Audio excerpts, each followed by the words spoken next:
YouTube, what's up? As the moon is in Cancer, this full moon in Cancer. Let's get into it. The void speaker or the non-speaker. When you're thinking about getting back to self and really listening to self or God, the silence is what you really want to listen for. Through the chaos and the static, see, that's what you got to understand too. Static is really no different from ashes. It's pretty much subconscious, infinite subconscious, the static. It's in pieces. It's energy that is yet to, it's on its way to being converted. It's that form of energy. It's just basically organic matter being converted. It's that between energy. Static and ashes are pretty much the same thing. The fuzzies. That's why weed is dog food, canna, and air is God food. So we're trying to find the silence amidst the static. And the less chaos we have inside the system, the easier it is to find or to be found. So, yeah, either way, however you want to look at it. Some people aren't, they say some people aren't meant to know. I would say they're not bent to know. The body is an antenna. You got to position the body right for to be found, to be a beacon. So relative distance from the void. How far are you from yourself, or how far are you from the void? You got to look at death in a different way. Again, death is what you make it. So whenever you are tired or different things like this throughout your day and you get down on life and you might even get depressed or suicidal, you need to get back to the void. That's what you understand as death. So if you are being suicidal, look at death as that. Get back to the void.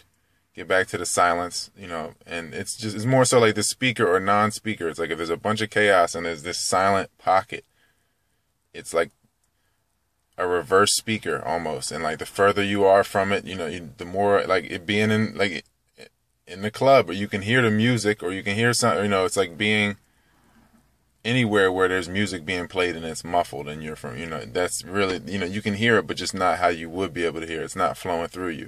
You got to let life flow through you. You gotta know you're not solid. Let life flow through you, or it will blow through you. And just getting back to the source creator.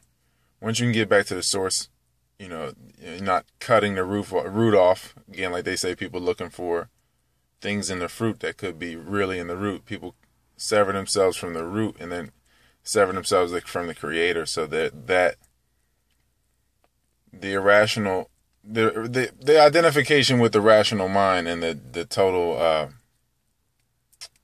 evaporation, I guess, of the irrational mind. It really, I'm gonna get into those in a second. That's really what it is, though, more so.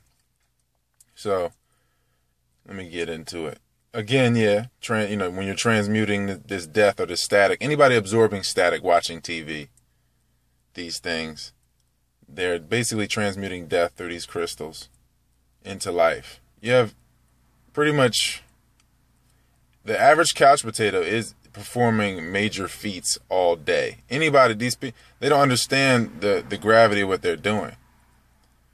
What they're fueling. The will of other people and what they're transmuting. They're transmuting this static or this death into something that is a lot, into their live body. And once you, get to a point where the body can no longer do it, you're just missing breaths, and everything in life is pretty much stemming from a miss of breath or a miss of a heartbeat. One way or another, everything in life is influenced from someone having an orgasm, being born. Everybody's coming in off of that wave. So that is, everything in life is, they're all influenced, all events are influenced from that or the missing or stopping of a heartbeat. Death, supposed death.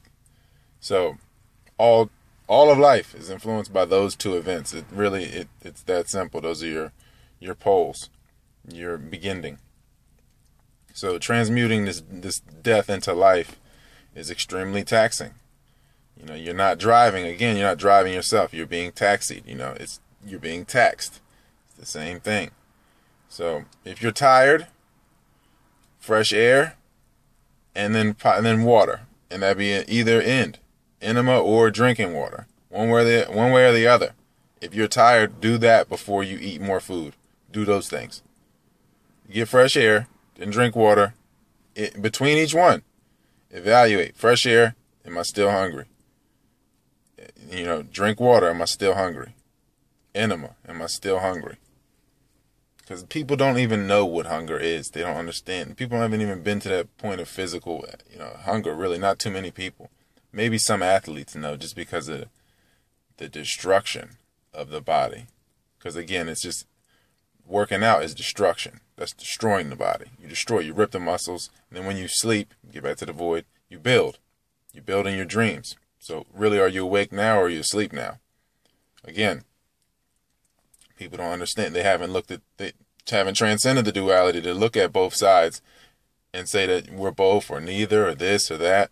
So that's what you should do with anything that comes down the path. So whenever you're tired, it's pretty, look at it like that. As far as those are the things that need to be addressed before food. And then if you're trying to get back to the centers, just lay down and get in touch with the centers. Close your eyes and just see where things are emanating from. And you just get in touch with all the fibers of you. Every fiber of your heart. That's what every person that you run into in life is, really your loved ones is. Like anybody that has a kid, and that's again with death creating a ripple and birth creating a ripple, creating these vortexes. When someone dies, whoever they were sustaining, because it might have been off of this one heart or this one body. If one person dies, then it creates that they were creating a destination or a destiny for, a plateau or a plane for all these other people that they call family. And again, I don't like even using the word family, because the word family means servant. That's what it means. Servant. That's what family means. Your family is your servants, your household servants. That's what that means. So I really don't even like using the word, but for the sake of communication, I will use it. That's what it means. Ask any single mother or anybody that is supposedly stopping what they love or what they have been doing, enjoying to do. So they say, I got a job so I can, work for you, so I can provide for you. They work for their kids, not with their kids. That's the biggest problem, is that we're not working with each other. We're working for one another. That is another, I shouldn't say biggest, but it's all stemming from this, just the illusions, the illusions that we give into. And then illusion on top of illusion is just illusion. So anytime anybody dies, that's why I say death comes in threes too. It's just certain people that are tied together. They're so bound together. Spellbound, really, to be honest with you, anybody that's spellbound. Everybody is in your families is a piece of you, piece of your heart. So you want to have a full house, so you can have all the house of cards to play. That's what that is. I ain't played a hand I was dealt. You have the cards to deal. You have a full house if you have everyone in you, if you're your full body. And then at that point, then you interact with other full bodies, and then you create other universes that are full and complete and are whole. There's no short-circuiting. Of course, this is what I'm talking about as far as people making kids and projecting their awareness, quantum physics, through these means. But this is about being whole. That's about being complete, about being perfect. So, you use your company. You create company. You have your house. You're full of company to navigate. You use all your cards to play. And, you can get into your house of cards and the astrology with cards and the jokers and all that type of stuff, and how, different things mean different things, and the connectivity of that. But I'm going to get into a whole nother video here that I was going to get into midway through this one.